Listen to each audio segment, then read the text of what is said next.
आज हम एक आजादी शब्द पर बात करेंगे। आजादी, आप जानते हो वो सिखों में एक नया भाई उठा है, अमृतपाल सिंह। उसकी मैंने एक वीडियो देखी जिसमें वो बोल रहा था सिख कौम को आजादी चाहिए, आजादी। तो उसने पूछा किससे? बोला भारत सरकार से। हमें आजादी चाहिए, सिखों को, हम गुलामी में। मैंने सोचा हम भी उसी देश में रहते हैं, हम क्रिश्चियंस हैं, वो सिख हैं। हमें तो कभी नहीं लगा कि हम भारत देश में गुलाम हैं। आपको लगा कभी? नहीं। ये कौन सी बात है? एक्चुअली वो उसको जो गुलामी महसूस हो रही है वो नेगेटिविटी है, वो पाप की गुलामी है। अभी देखो, हम परमेश्वर के लोग सच्चाई का प्रचार करते हैं। जो चीज ईश्वर नहीं है, जो चीज भगवान नहीं, हम साफ बोलते हैं ये भगवान नहीं। जब वो नहीं है तो नहीं बोलेंगे, बोलो। लेकिन ऐसा नहीं कि जो दुनिया है उनसे हम नफरत करते हैं। ऐसा नहीं कि हम दुनिया वालों से नफरत करते हैं, हम तो उनसे प्रेम करते हैं, उन्हें जीतना चाहते हैं। अभी देखो आपको सोशल मीडिया पर क्या क्या मिलेगा। अरे अभी हथियारों से, डांगों से, तलवारों से लोगों से जबरदस्ती की जा रही है। लोगों को जबरन कह रहे हैं वापस घर लाओ, घर वापसी। अरे हम नहीं करते जबरदस्ती, तुम कर रहे हो, तुम कर रहे हो जबरदस्ती लोगों के साथ। हमने तो परमेश्वर का प्यार बांटा, हमने तो परमेश्वर की सच्चाई बांटी। उसको सुनकर, शांति पाकर, जीवन पाकर लोग यहां आए हैं। और ये काम और बढ़ेगा, क्योंकि परमेश्वर सच्चा है, उसमें सामर्थ्य है, आत्मा की सामर्थ्य हमें काम करती है। कितना भी रोक लें वो नहीं रोक सकते, नहीं रोक सकते, लोगों को भी नहीं रोक सकते और परमेश्वर के काम को कतई भी नहीं रोक सकते। अब जबरदस्ती लोगों के साथ वो लोग कर रहे हैं। जबरदस्ती अगर किसी का मन है कहीं दूसरी जगह जाने का, तो गुलामी तो ये है कि वो डांगे मार रहे हैं, जबरन उनको कह रहे हैं नहीं यही करो, उनका मन नहीं है लेकिन करो। वो गुलामी है, वो नेगेटिविटी है। अरे कुछ गोरे लोग क्रिश्चियंस बन, गोरे लोग कुछ सिख बन गए, लेकिन क्या दूसरे गोरों ने विरोध किया? क्या कभी क्रिश्चियंस ने कभी विरोध किया? नहीं करते ना, क्योंकि ये विरोध नहीं करते, ये सिर्फ सच्चाई का प्रचार करते हैं, सत्य का प्रचार।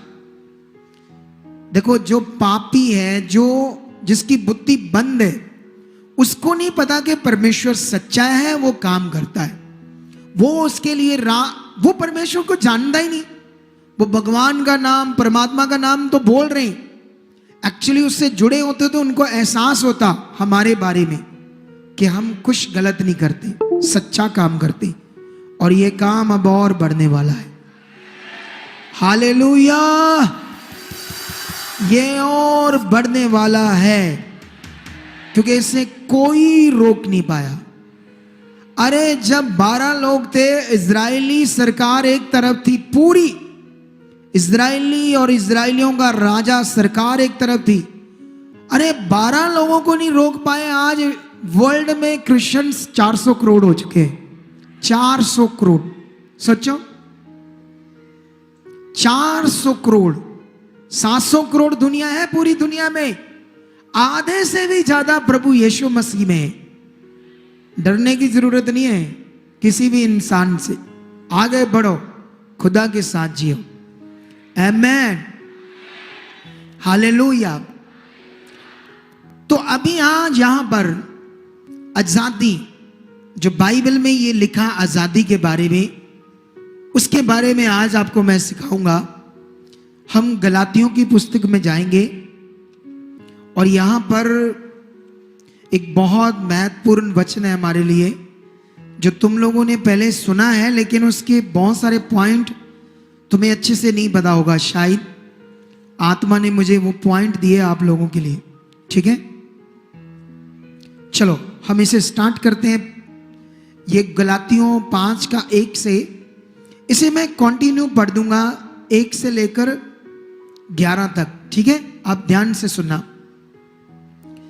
मसीह ने स्वतंत्रता के लिए हमें स्वतंत्र किया, अतः इसी में स्थिर रहो और दासत्व के जुए में फिर से ना जुतो। देखो मैं पौलुस तुमसे कहता हूं कि यदि खतना कराओगे तो मसीह से तुम्हें कुछ लाभ ना होगा। फिर भी मैं हर एक खतना कराने वाले को जताए देता हूं कि उसे सारी व्यवस्था माननी पड़ेगी। तुम जो व्यवस्था के द्वारा धर्मी ठहरना चाहते हो, मसीह से अलग और अनुग्रह से गिर गए हो, क्योंकि आत्मा के कारण हम विश्वास से आशा की हुई धार्मिकता की बाट जोते हैं। शे मसीह यीशु में ना खतना और ना खतना रहित कुछ काम का है, परंतु केवल विश्वास जो प्रेम के द्वारा प्रभाव डालता है। तुम तो भली भांति दौड़ रहे थे, अब किसने तुम्हें रोक दिया कि सत्य को ना मानो? ऐसी सीख तुम्हारे बुलाने वाले की ओर से नहीं। थोड़ा सा खमीर सारे गूंदे हुए आटे को खमीर कर डालता है। मैं प्रभु पर तुम्हारे विषय में भरोसा रखता हूं कि तुम्हारा कोई दूसरा विचार ना होगा, परंतु जो तुम्हें घबरा देता है वह कोई क्यों ना हो दंड पाएगा। परंतु हे भाइयों, यदि मैं अब तक खतना का प्रचार करता तो क्यों अब तक सताए जाता हूं? फिर तो क्रूस की ठोकर जाती रही। आमीन, हालेलुया। अभी ध्यान दो आप लोग, मैंने जो पढ़ा इसमें बहुत ज्ञान है, बहुत सारी बातें जो परमेश्वर ने हमें अपने वचन के द्वारा बताई है और हमें इसे समझना है। आप जानते हो यीशु मसीह के द्वारा हमें क्या मिली? आजादी। देखो पूरी पृथ्वी में हम इंसान हैं, सारे इंसान हैं। जिसने दुनिया रची उसने हमें पृथ्वी पर रखा। एक्चुअली आजादी का असली मतलब ये है, आजादी का असली मतलब है अगर तुम गुलाम हो तो तुम विरोध करोगे, इंसानों से झगड़ा करोगे, इंसानों को मारोगे, गंदे काम करोगे, बुरे काम करोगे, झूठ बोलोगे, गुंडागर्दी करोगे। ये है गुलामी। बोलो, ये गुलामी है। तुम गुलामी में ये चीजें करोगे, पाप की गुलामी में।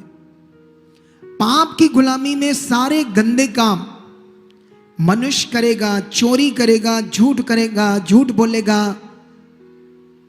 व्यभिचार करेगा, चोरी करेगा, मतलब बहुत कुछ गलत चीजें।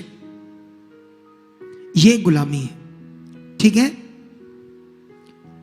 अभी जो परमेश्वर का लोग विरोध कर रहे हैं, उसके काम का विरोध कर रहे हैं, वो गुलाम है। बोलो, लेकिन तुम क्या गुलामी में जाना चाहते हो या आजाद रहना चाहते हो? आजाद रहना चाहते हो ना? जो आजादी हमें परमेश्वर ने दी, उस आजादी में लिखा तुम स्थिर रहो, दोबारा गुलामी में ना जाओ। क्योंकि जब तुम परमेश्वर से दूर होगे, तुम झूठ बोलोगे, तुम गलत चीजें करोगे, तुम पाप करोगे, तुम शैतान की इच्छा पर चलोगे, तुम्हें गंदे विचार आएंगे, तुम गंदी वीडियोस देखोगे, तुम्हारा गंदे कामों को करने का मन करेगा। लेकिन यहां से तुम इन चीजों से बाहर आओगे, गलत कामों से बाहर आओगे।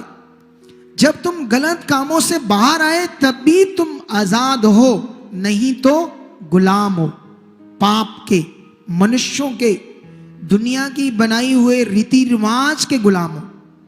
हम पहले थे रीति रिवाज के गुलाम, अब हम रीति रिवाजों के गुलाम नहीं है। हम विश्वास से परमेश्वर पर भरोसा रखकर जीने वाले हैं। ये इतने रिजल्ट, इतनी गवाहियां हर एक के लिए। अगर तुम बढ़े आगे, तुम्हें बढ़ने की जरूरत है। अगर आप लगातार परमेश्वर के साथ हो, परमेश्वर के साथ बने हुए हो, तो परमेश्वर अधर्मी नहीं है, वो अनुग्रहकारी है। वो अधर्मी से पहले आपका काम करेगा। लेकिन यहां पर आजादी की बात हो रही है। यीशु मसीह ने हमें उसमें आजादी का जीवन है। तुम एक दिन डर में थे। कितने लोग ये जो ट्यूसडे, थर्सडे, सैटरडे, शनिवार, गुरुवार, मंगलवार, ये 3 वारों को लोगों का ज्ञान है ये ठंडे हैं, इस दिन कपड़े नहीं धोने चाहिए, सिर बाल नहीं धोने चाहिए, शनिवार को लोहा नहीं खरीदना चाहिए। तुम पहले करते थे ना, ये चीजें करते थे। तुम गुलाम थे रीति रिवाज के, मनुष्यों की शिक्षाओं के। लेकिन उससे तुम सच्चाई में आकर क्या हुए? आजाद। और भी बड़ी बातों के गुलाम थे। जो रीति रिवाज ऐसी चीजें दुनिया में बनी है उसके गुलाम थे। लेकिन तुम्हें यीशु मसीह ने क्या दी है? आजादी। हालेलुया। लेकिन यहां पर अगर पढ़ोगे तो यहां पौलुस एक रीति, खतना, जो यहूदी मानते थे, उस खतने की बात कर रहा है कि अगर तुम खतना कराओगे तो तुम व्यवस्था के द्वारा धर्मी नहीं ठहरोगे। तुम व्यवस्था मतलब रीति रिवाज से, अन्य जैसे किसी ने दिया जला दिया, किसी फोटो के आगे रख दिया, सोचा मैं ये करके धर्मी ठहरूंगा, तो ये रीति रिवाज है। बोलो, हम बात करेंगे सच्चाई की। मनुष्यों से तो प्यार करेंगे। अगर हमने नहीं सच्चाई का प्रचार किया तो करेगा कौन? क्योंकि हमारे ऊपर ब्लेम है कि ये हमारे जो हम पूजा करते हैं उसको ये कुछ नहीं समझते। अरे हम ये समझते हैं कि वो अच्छे मनुष्य थे, दुनिया में आए और अपना शरीर छोड़कर चले गए, वो मनुष्य है, वो परमात्मा नहीं। परमात्मा कभी जन्म नहीं लेता। परमात्मा मनुष्य से नहीं जन्म लेता। वो मनुष्य नहीं है, परमेश्वर वो एक आत्मा है, वो स्पिरिट है। हालेलुया। हम सत्य को कैसे दबा दें? आप बताओ, दबा दें सत्य को? दुनिया अगर झगड़ा करे तो सत्य को दबा दें? नहीं, हम कभी नहीं दबाएंगे। हम सत्य का प्रचार करते थे, करते हैं, करते ही रहेंगे। जब मेरा समय हो जाएगा पूरा, मैं चला जाऊंगा, मेरे पीछे कई खड़े हो जाएंगे। ये कभी बंद हुआ ना कभी होगा। याद रखना, सत्य का प्रचार। क्योंकि जो लोग मटीरियल और मनुष्यों और जानवरों को अपना ईश्वर समझकर पूजेगा, वो कभी स्वर्ग नहीं जा सकेगा। तुम लोगों को उस सच्चे परमेश्वर की ही आराधना करनी पड़ेगी। सच्चा परमेश्वर को ही भक्ति करनी पड़ेगी। उसी में है अनंत जीवन। ये सच्चाई, ये सच्चाई का प्रचार है। यहां पर वो कहता, प्रेरित पौल जी कहते हैं, अगर तुम व्यवस्था के द्वारा धर्मी ठहरना चाहते हो तो तुम मसीह से अलग और अनुग्रह से गिर गए हो। क्योंकि आत्मा के कारण हम विश्वास के द्वारा उस आशा की हुई धार्मिकता की बाट जोते हैं। ये बड़े बातें, बहुत बड़ी बातें। हालेलुया। कितने लोगों को समझ आ रहा है? यहां पर रीति रिवाज, व्यवस्था, मनुष्यों की बनाई रीति रिवाज, उससे हम धर्मी नहीं ठहर सकते। हम धर्मी ठहर सकते हैं परमेश्वर के काम के ऊपर विश्वास करके। परमेश्वर ने एक बड़ा काम किया पूरी पृथ्वी के लिए, मनुष्यों को धर्मी ठहराने के लिए। आप जानते हो वो मनुष्य पापी है, उसका जो स्वभाव है वो पाप से भरा हुआ है। वो कुछ भी करता है, कुछ भी सोचता है, उससे पाप होता है। पता आपको कि नहीं? बोलो, ये जो हमारा विरोध कर रही है, क्या कर रहे हैं? ये भी तो पाप है। बोलो, पाप है या नहीं? लोगों को अपना गुलाम बनाना चाहते हैं, ये भी क्या है? पाप है। क्या मनुष्य की इच्छा पर मनुष्य होने चाहिए या उन्हें गुलाम बनाना चाहिए? वो अपनी इच्छा पर रहने चाहिए। सिर्फ उन्हें यह समझ आना चाहिए सही क्या है और गलत क्या है, यह आपका मन है। आप जानते हो यहां पर अगर परमेश्वर आपको कंट्रोल करता तो तुम्हें बंदा बनाकर इधर बैठाता। तुम कभी आते हो, महीना नहीं आते। इसका मतलब परमेश्वर ने तुम्हें आजाद रखा है, तुम्हारी बुद्धि पकड़कर खींच कर नहीं लाता। वो चाहता है तुम अपनी इच्छा से आओ, खुशी से आओ, मेरे साथ अपनी इच्छा से चलो। ये परमेश्वर को पसंद है, इससे वो खुश होता है। आमेन, हालेलुया।